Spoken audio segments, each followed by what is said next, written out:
ইস, আমি যদি দেশের প্রধানমন্ত্রী হই তবে সবার আগে এই পরীক্ষা ব্যবস্থাটা তুলে দেব।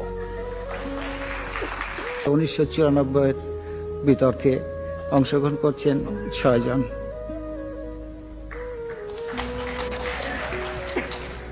মাননীয় প্রধানমন্ত্রী, সম্মানিত সভাপতি ও উপস্থিত সুধীবৃন্দ, ইহার চেয়ে হতেম যদি অনেক কিছুই তো হতে ইচ্ছে করে, কিন্তু বাবার অত্যাচারে কি কোনো কিছু করার বা হওয়ার সত্যিই জো আছে?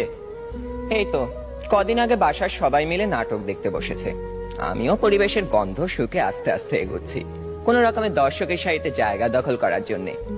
অমনি বাবা গুরুগম্ভীর কণ্ঠে আদেশ জারি করলেন, 2 দিন পরে তোমার পরীক্ষা, এখন তোমার এসব নাটক ফাটক দেখা চলবে না। কি আর করা, দরজার চৌকাঠ থেকেই ফিরে যেতে হলো। যেতে যেতেই শুনতে পেলাম নাটকের ছেলেটি তার বাবাকে বলছে, আমি এবার পরীক্ষা দেব না। ইস, আমি যদি এমন করে বলতে পারতাম, এই নাটকের ছেলেটির মতো হতাম। কিন্তু এ তো শুধু নাটকেই সম্ভব। আবার স্কুলের কথাই ধরুন না কেন, সব সময় পরীক্ষা লেগেই আছে।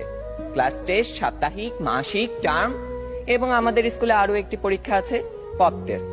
অর্থাৎ বলা নেই কওয়া নেই, স্যার ম্যাডাম ক্লাসে এসে দুম করে বললেন, তোমাদের পরীক্ষা নেব। কি জ্বালা, এমনিতেই পরীক্ষার ভয় বাঁচি না, তা আবার এই পপ টেস্টের ভয় রাত দিন কাঁটা হয়ে থাকতে হয়।